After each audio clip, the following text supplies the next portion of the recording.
దేవుని నామమునకు వందనాలు. ప్రియులైన సహోదర సహోదరీలకు నా వందనాలు. ప్రకటన గ్రంథం 11వ అధ్యాయంలో ఇద్దరు సాక్షుల గురించి వ్రాయబడింది. ఈ దినం మనం ఆ ఇద్దరు సాక్షుల గురించి తెలుసుకుందాం. ఆ ఇద్దరు సాక్షుల యొక్క పేర్లు పరిశుద్ధ గ్రంథంలో వ్రాయబడలేదు, కానీ చనిపోకుండా కొనుపోబడిన వారు ఇద్దరున్నారు. వారు ఏలియా, హానోక్ అని మనం నమ్మవచ్చు. కానీ వారు చేసే కార్యాలను బట్టి ఏలియా, మోషే అని కొందరు నమ్ముచున్నారు.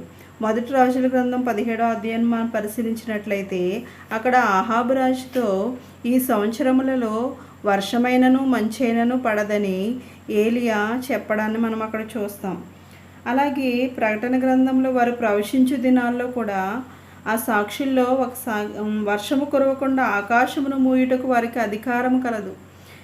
అలాగే మలాకి గ్రంథము 4వ అధ్యాయం 5వ వచనంలో మనం చూసినట్లయితే, యెహోవా నియమించిన భయంకరమైన మహాదినము రాకముందు నేను ప్రవక్తయగు ఏలియాను మీ వద్దకు పంపుదును అని ప్రవచనం ఉంది. కాబట్టి తప్పనిసరిగా ఏలియాని మనకి తెలుస్తుంది. అగ్నిని కురిపించినది, వర్షము కురవకుండా ఆకాశమును మూసినది ఏలియానే.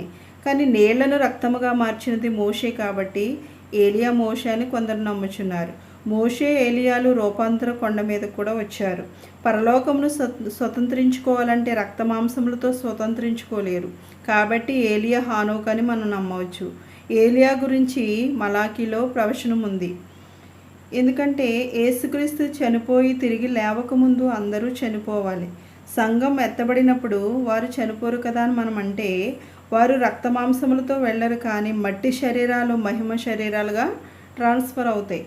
ఎందుకంటే యేసుక్రీస్తు ఎలాగైతే చనిపోయి తిరిగి లేచారో అలాగే యేసయ్య చనిపోయి పునరుద్ధానుడై తిరిగి లేచిన తర్వాత ఎత్తబడే సంఘం కూడా అదే రూపముగా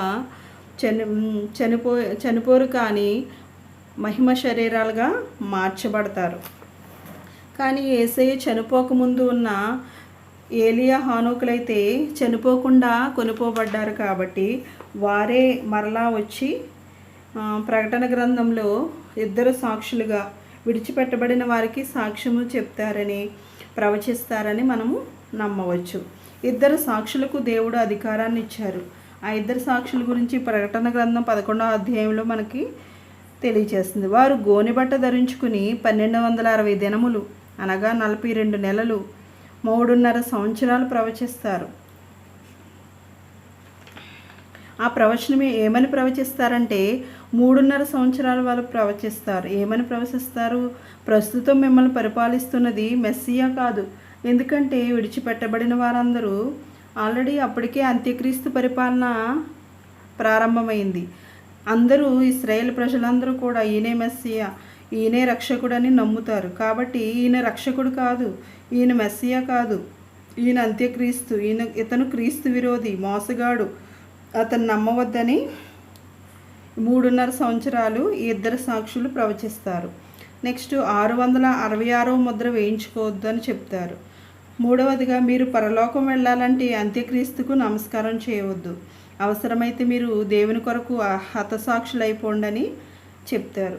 నోట నుండి అగ్ని వచ్చి వారిని దహించి వేస్తారు. రెండవదిగా, వారు నోట నుండి అగ్ని వచ్చి వారిని దహించి వేస్తారు. ఎందుకంటే ఎవరైనా సాక్ష్యం చెప్పేటప్పుడు వాళ్ళకి కీడు చేయాలని చూస్తే, వాళ్ళని అడ్డగించాలని చూస్తే వారి నోట నుండి అగ్ని బయలువడలి వారి శత్రువుల్ని దహించి వేయబడి వాళ్ళు చంపబడుతున్నారు.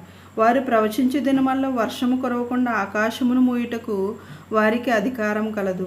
మరియు వారికి ఇష్టమైనప్పుడల్లా నీళ్లను రక్తంగా చేయుటకు వారికి అధికారం కలదు. వారు సాక్ష్యము చెప్పుట ముగింపగానే అగాధములో నుండి వచ్చి ఒక క్రూరమృగము వారితో యుద్ధము చేసి జయించి వారిని చంపును. ఆ ఇద్దరు సాక్షుల యొక్క శవములు ఆ మహాపట్టణపు సంత వీధుల్లో పడియుండును. ప్రజలందరూ, ఆయా భాషలు మాట్లాడేవారు, జనులందరూ 3.5 దినములు వారి శవములను చూచుచు వారి శవములను సమాధిలో పెట్టనీయరు. ఎందుకంటే మమ్మల్ని హింసించారు, మమ్మల్ని బాధ పెట్టారు, కాబట్టి వెళ్ళి సమాధిలో పెట్టకుండా చూస్తారనమాట.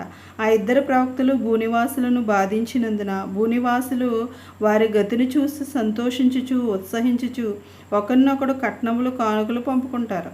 ఎందుకంటే వాళ్ళు ప్రవచించినప్పుడు వారిని అడ్డగించడానికి, వారిని చంపడానికి ఎవరైనా ప్రయత్నిస్తే వాళ్ళు నీటిని రక్తంగా మార్చడం, తెగుళ్ళ చేత బాధ పెట్టడం, ఆకాశంను మూసివేసి వర్షం రాకుండా చేయడం, నోట నుండి అగ్ని వచ్చి వాళ్ళని దహించి వేయడం, ఇలాంటి పనులు చేసినప్పుడు అక్కడున్న ప్రజలందరూ కూడా బాధపడ్డారనమాట. కాబట్టి ఎప్పుడైతే వీరు చనిపోయారో ఇద్దరు సాక్షులు, వాళ్ళు చాలా సంతోషంగా ఆనందంగా ఉండి కట్న కానుకలు పంపుకున్నారు.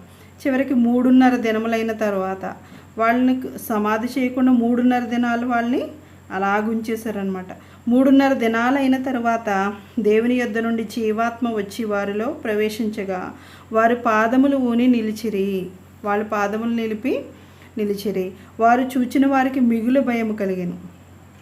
చివరికి ఇక్కడికి ఎక్కిరండిని పరలోకం నుండి గొప్ప స్వరము తమతో చెప్పుట వారు విని, ఆ ఇద్దరు సాక్షులు విని మేఘారూఢులై పరలోకమునకు ఆరోహణమై వెళ్ళిపోతారు.